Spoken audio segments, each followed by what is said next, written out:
PM पे आपका स्वागत है। मैं हूं मोनू और आज हम लोग पढ़ेंगे जो ग्रुप डी में लगातार मैथ के क्वेश्चन आ रहे हैं उन्हीं को हम लोग देखेंगे। जिसमें पहला क्वेश्चन है, एक कार की चाल पहले 2 घंटे तक 60 किमी हॉर्स चलता रहता है तथा प्रत्येक 2 घंटे में चाल 15 किमी हॉर्स की दर से बढ़ती जाती है, तो उसे 360 किमी की दूरी तय करने में कुल कितना समय लगेगा।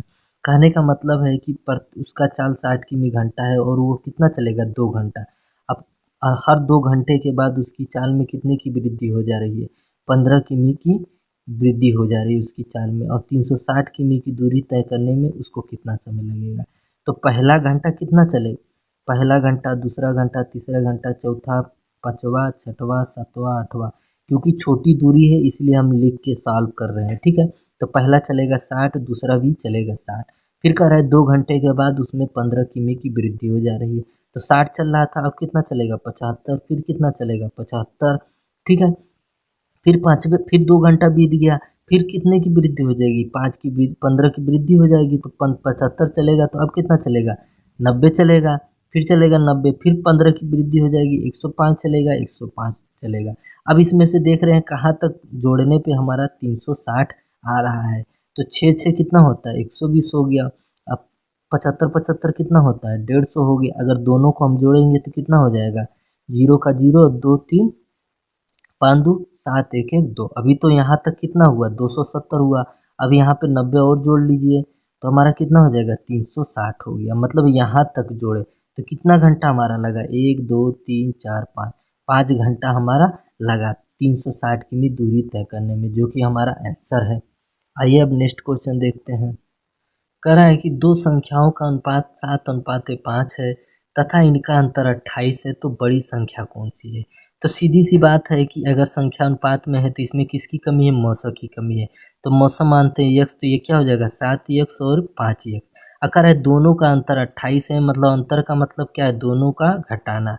तो अब दोनों को घटाने पे कितना आ रहा है, 28 आ रहा है। तो 7 में से 5 गया तो कितना हो गया, 2x बराबर 28। 2 से काटेंगे तो कितना हो जाएगा, 14। तो यक्स बराबर कितना निकल के आया, 14, मतलब मौसत 14। अब गुणा कर देंगे, 14 सत्ते कितना होता है, 98। 14 पच्चे कितना होता है, 70। तो कह रहा है कि बड़ी संख्या बताइए, तो बड़ी संख्या कितना निकल के आया, 98, जो कि हमारा आंसर है। अब नेक्स्ट क्वेश्चन है कि 5 पे घाते 2 गुणे 5 पे घाते 3 गुणे 5 पे घाते 4 बराबर 5 पे घाते n हो तो n का मान बताइए, ठीक है। अब हमको पता है कि घात वाला चैप्टर अगर आप लोग नहीं पढ़े होंगे तो डिस्क्रिप्शन में लिंक है, आप उससे जाके वहाँ से देख सकते हैं। तो घात में नियम ये कहता है कि अगर जो आधार रहता है अगर बराबर है और संख्या गुणे में है तो हम लोग घात को जोड़ लेते हैं, ठीक है। तो आइए घात को जोड़ते हैं। 5 पे घात 2 है तो 2 3 4, यहाँ पे क्या हो जाएगा, 5 पे n। अब क्या करना है, 5 से ये 5 कट गया तो 2 3 4 और n। तो 2 3 और 4 कितना होता है, 3 2 5 और 4 9। तो n का मान कितना निकल के आए, 9 निकल के आए, जो कि हमारा आंसर है। अब नेक्स्ट क्वेश्चन देखिए कि टीवी की कीमत प्रिंटर की कीमत से 3500 रुपया कम है तथा प्रिंटर की कीमत टीवी की कीमत से दुगना है, तो टीवी की कीमत क्या है। कह रहा है कि टीवी की कीमत प्रिंटर की कीमत से 3500 रुपया कम है, ठीक है। फिर इन्होंने कहा है कि टीवी की जो तथा प्रिंटर की कीमत टीवी की कीमत से दुगना है। जो प्रिंटर की कीमत है टीवी की कीमत से दुगना है। अगर टीवी 1 रुपये का है तो प्रिंटर कितना है, 2 रुपये का होगा। तो यहाँ पे हम रख देंगे 2 और यहाँ पे टीवी की जगह रखेंगे 1 और प्रिंटर की जगह रखेंगे 2। और दोनों का अंतर कितना है, 3500 रुपया का है, ठीक है। तो 2 में से 1 गया तो कितना बचा, 1 बचा। तो 1 बराबर कितना निकल के आया, 3500 निकल के आया। तो 1 बराबर 3500 निकल के आया, मतलब 1 बराबर टीवी 1 है तो टीवी कितने की है, 3500 की है। और प्रिंटर 2 है तो प्रिंटर कितना हो जाएगा, तो 1 बराबर 3500, तो 2 बराबर कितना हो जाएगा, 7000। तो इसने पूछा है कि टीवी की कीमत बताइए, तो टीवी की कीमत कितने निकल के आई, 3500 रुपया, जो कि हमारा आंसर है। अब नेक्स्ट क्वेश्चन कि 3 संख्याओं का अनुपात 3:7:8 है तथा उनके वर्गों का योग 7808 है, तो संख्याओं का योग ज्ञात कीजिए। कह रहा है 3 संख्याओं का अनुपात है 3 अनुपात 7 अनुपात 8 है। और जब संख्या अनुपात में रहती है तो उसमें किसकी कमी रहती है, मस की कमी रहती है। तो मस हम क्या मानते हैं, x रखते हैं। तो ये 3x हो जाएगा, ये 7x हो जाएगा, फिर ये 8x हो जाएगा। फिर कह रहा है कि इनके वर्गों का योग कितना है, 7808 है।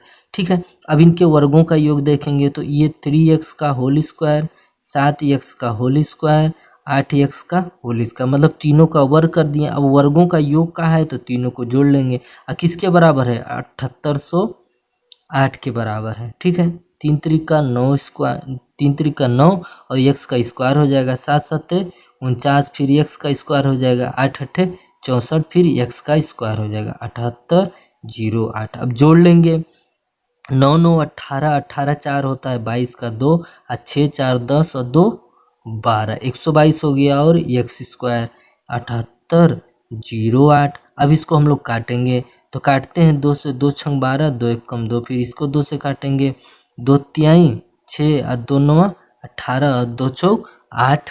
अब क्या करेंगे, 61 से डायरेक्ट भाग देंगे, 61 एक कम 61, 61 छक्का आ जाएगा, कितना हो जाएगा, 6 कम 6, अच्छा चिया का 36।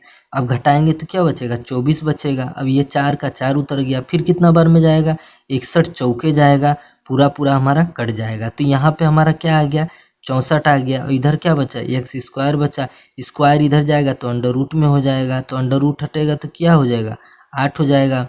ठीक है, तो x बराबर कितना निकल के 8।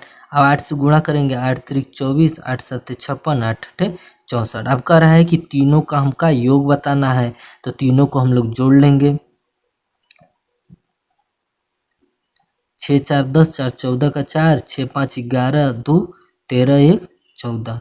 तो कितना निकल के आया हमारा, 144। या तो इस तरह भी कर सकते हैं, डायरेक्ट पहले जोड़ लेते हैं, 7 3 10 और 8 18 होता है, 18 x होगा। x की जगह क्या मान आया था, 8, तो 8 रख देंगे, तो 18 अट्ठे कितना होता है, 144। इस तरह भी कर सकते हैं। तो ये हमारा निकल के आया 144, जो कि हमारा आंसर है। अब नेक्स्ट क्वेश्चन है कि यदि 7 अनुपाते 9 समानुपाते x अनुपाते 36 हो तो x का मान बताना है। ठीक है, अब इस तरह के क्वेश्चनों को मैंने बताया था कि बाहर का बाहर गुणा, अंदर का अंदर गुणा। जिसका मान निकालना है वो नीचे रहेगा, जिसका मान दिया है वो ऊपर रहेगा। तो इसका मान दोनों का दिया है तो इसको ऊपर रख देंगे, और जिसका मान निकालना है वो नीचे रख देंगे। 9 इधर रहेगा, x इधर रहेगा। तो 9 एक कम 9, 9 चौक 36, 7 चौक कितना होता है, 28 होता है, जो कि हमारा आंसर हो गया। अब दूसरा क्वेश्चन है कि निम्नलिखित समुच्चयों में से कौन सा संख्या सह-अभाज्य है। पहला में दिया है 3,9, दूसरा में दिया है 21 42, तीसरा में दिया है 12 7, चौथा में दिया है 43 129। इस तरह के सवालों को लगाने के लिए बस आप एक चीज़ सीखिए कि अगर दोनों का मौसा हमारा एक आए वही हमारा आंसर हो। ठीक है, मतलब एक दूसरे से वो कटे नहीं। देखिए 3 और 9 किस संख्या से कट सकता है, 3 से कट सकता है, 3 से ये भी कट जाएगा, 9 इससे भी कट जाएगा, तो इसका मसा एक हो ही नहीं सकता। फिर बी को देखिए, ये 21 से कट जाएगा, ये भी 42 कट जा रहा है। और सी देखिए 12 और 7 किसी संख्या से दोनों कटेगा, नहीं कटेगा। अब इसका मतलब ये ना समझ लीजिएगा कि ये 12 है तो ये 2 से कट जाएगा, 4 से कट जाएगा, 6 से कट जाएगा, ये नियम नहीं है। दोनों का मसा निकालना है, तो 12 7 का मसा क्या हो जाएगा, 1 हो जाएगा। अगर इन दोनों का मसा 1 है तो ये हमारा आंसर हो जाएगा। और इसका मसा देखा जाए तो इसका मसा 3 है, इसका मसा देखा जाए तो 41 है, 21 है, और इन दोनों का मसा देखा जाए तो 43 है। तो किसका मसा 1 है, इस सी वाला, तो सी वाला हमारा आंसर हो जाएगा। अब आते हैं नेक्स्ट क्वेश्चन पे। अब नेक्स्ट क्वेश्चन है कि एक दुकानदार 15 रुपया में 15 वस्तुएं खरीदता है और 1 रुपया 1.23 रुपये में प्रति वस्तु के दर से बेचता है, तो उसका लाभ प्रतिशत ज्ञात कीजिए। सीधी सी बात है कि 15 रुपये में अगर 15 वस्तुएं खरीदता है, बचपन में आप लोग क्या करते थे, 15 रुपये में 15 टाफी खरीदते थे, तो एक टाफी आपका कितने रुपये का पड़ता था, 1 रुपये का पड़ता था। मतलब उसका अगर क्रय मूल्य हमारा क्या है, 1 रुपया है, अब बेच कितना में रहा है, 1 रुपया 23 पैसे में बेच रहा है, तो लाभ प्रतिशत क्या है, तो हम नीचे क्या रख देते हैं, लाभ प्रतिशत निकालने के लिए क्रय नीचे रख देते हैं गुणे 100। अगर लाभ ऊपर होता है तो लाभ, या हानि होता है तो हानि, तो लाभ या हानि प्रतिशत हमारा आ जाएगा। तो इसमें क्या हो रहा है, लाभ हो रहा है, तो क्रय मूल्य हमारा 1 है, गुणा किससे करेंगे, 100 से करेंगे, और लाभ कितना खो रहा है, 0.23 रुपये का। ठीक है, और हल कर लेंगे भाई, दो जीरो से ये 2 अंक का दशमलव खत्म हो गया। अब बचा कितना 23, मतलब 23% का हमारा क्या हो रहा है, लाभ हो रहा है, जो कि हमारा आंसर है।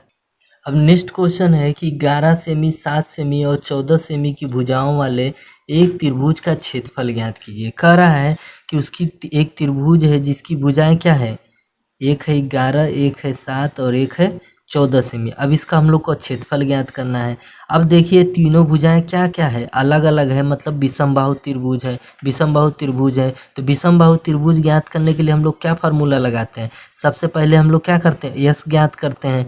फिर यस ज्ञात करके हम लोग क्या करते हैं, यस, फिर यस माइनस ए, यस माइनस बी और यस माइनस सी, यही वाला तो फार्मूला लगेगा विषमबाहु। और यस कैसे ज्ञात होता है, तीनों ए बी सी तीनों को जोड़ के 2 से भाग देते हैं। और ए क्या है, ए इसमें से कोई भी भुजा मान लीजिए, ए बी सी क्या है, भुजा है। तो इसी तरह अब हम लोग ज्ञात करेंगे, सबसे पहले ए बी सी ज्ञात करेंगे तो तीनों भुजाओं को क्या करना है, जोड़ना है। चलिए जोड़ के हम लोग किससे भाग देंगे, 2 से भाग देंगे। तो 11 7 14 7 कितना होता है 21, 21 और 11 कितना होगा, 21 11 होगा 32 और 2 से भाग देंगे तो कितना हो जाएगा, 16 हो जाएगा।